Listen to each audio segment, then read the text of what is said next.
Hello everyone. We will discuss the duties of a scholar according to Emerson. Emerson moves on to the duties of scholars, explaining that these duties are such as become man thinking.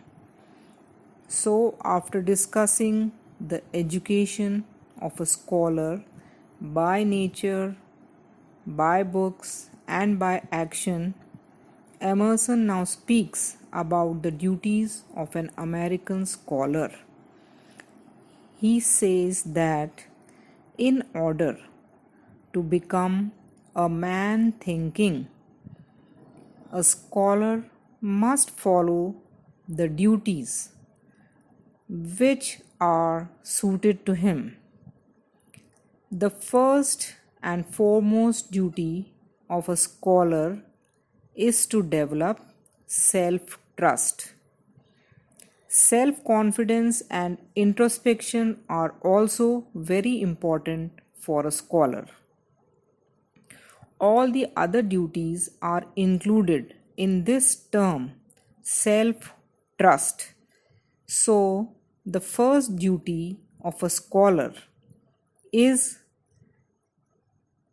to make men happy or to encourage them and to lead them and show them facts or truth out of falsehood and appearances in this world. A scholar should perform the work of observations.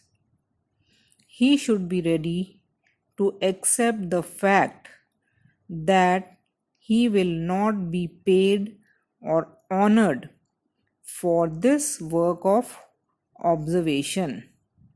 His job is to study men and their psychology. He will have to accept poverty and dislike of the people, along with neglect, ignorance even by educated society, and he will have to face loneliness too. So Emerson says that a scholar will not get the same kind of immediate fame as astronomers enjoy, because studying human behavior and ideas takes more time. Along with it, the scholar might even be looked down upon by others in the society for not being up to date about the popular arts. As a result, while scholars create their original works, the scholar may have to accept poverty and solitude. Emerson says that instead of enjoying the benefits of the society, a scholar will comfort himself in the knowledge that he is exercising the highest functions of human nature. His job is ultimately providing society with works of literature which is full of heroic sentiments and any new verdict of reason that they have discovered. So Emerson says that a scholar should be contented and satisfied with the fact that he is a person who is exercising the highest functions of human nature. A scholar should make himself a man who raises himself above all his own selfish concerns and who lives for the public and has illustrious thoughts. A scholar should make himself the eye and the heart of the world, which means that he should see for the world and feel for the world. That is, a scholar should be concerned about the welfare and well being of others. He should become a preserver and communicator of heroic sentiments, noble biographies by people, and melodious verse and other conclusions in history. A scholar must be a receiver and transmitter of all works which are written for the benefit of human beings in all times.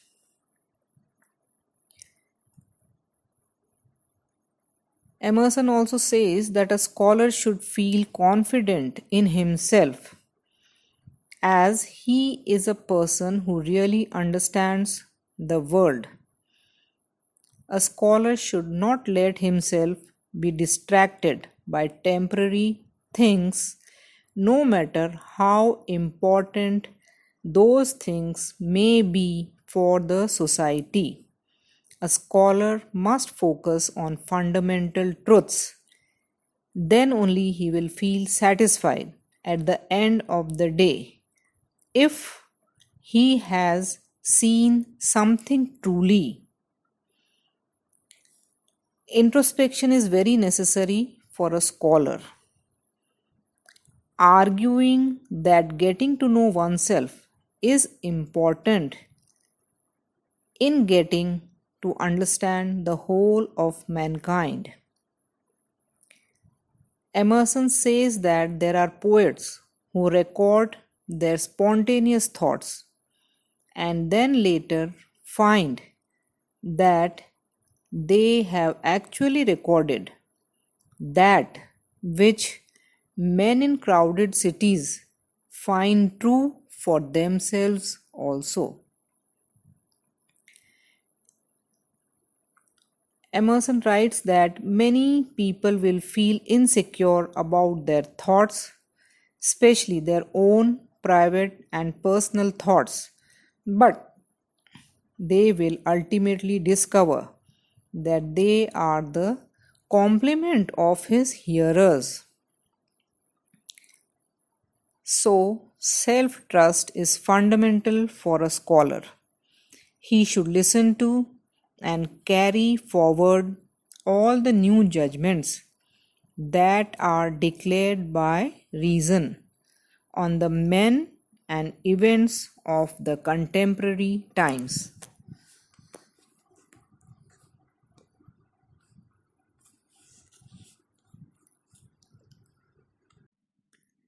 A scholar should be courageous and free from all fear. He should not only be fearless, but he should be brave too. He should not accept any hindrance except that which arises from his own self. A scholar should be brave because fear is a thing which a scholar, by his very definition, puts behind him. Fear is born out of ignorance, and a true scholar cannot afford to be ignorant. He should face the world boldly because the world belongs to him who can see through the pretensions of the world. When a scholar does encounter or face anything that he fears, he should turn around and face it boldly. He should not lead a sheltered or a protected life. He must face all problems of life boldly. all the difficulties of his day, whether they are social, political, or economic, should be faced by him like a man. He should study and explore the problem that he is facing in detail until he understands it and can move forward. A scholar looks beyond the world's pretensions and learns to distinguish human truth from lies and falsehood. It is those people who lack in self confidence that feel afraid of this world. A scholar must have so much confidence and courage in himself as to be able to influence the whole world with his ideas, and he should be the one himself who frees others from fear. Emerson writes that it is not the man who can alter matter who is great, but the great man is one who can alter the state of mind of others. According to Emerson, they are the kings of the world who give to all nature and all art the color of their own thinking, that is, they influence others. A scholar finds that the world is as plastic or changeable in his hands as it is in the hands of God. That is, a scholar can change or mold the world as God can. The great man makes the great thing. Emerson writes that the day is always his who works in it with serenity and great aims. Emerson criticizes the idea that the world was finished a long time ago. He says that the scholar is a person who recognizes that things can always be changed or altered, and that learning never stops in this world, and that there are great men who can alter the minds of others.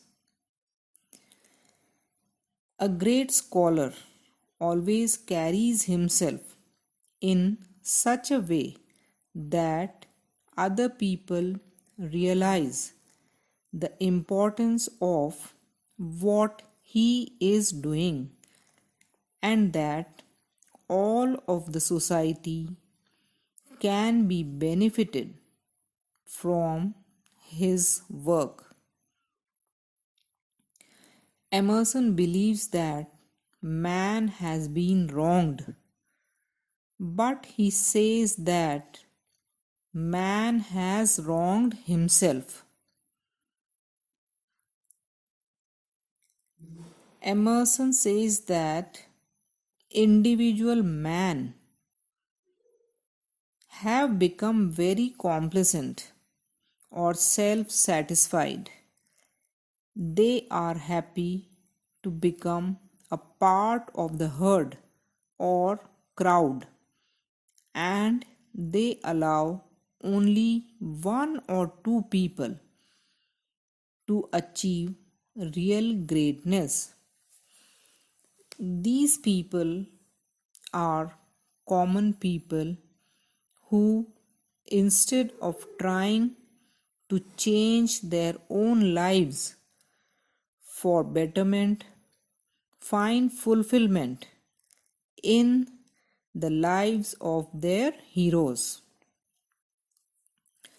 There are many people who are contented, satisfied to be brushed aside like flies from the path of a great person. So, instead of living their own lives and exploring or recognizing the importance of their own lives, many people are willing to live in their heroes. That is, common people gladly bow to great men.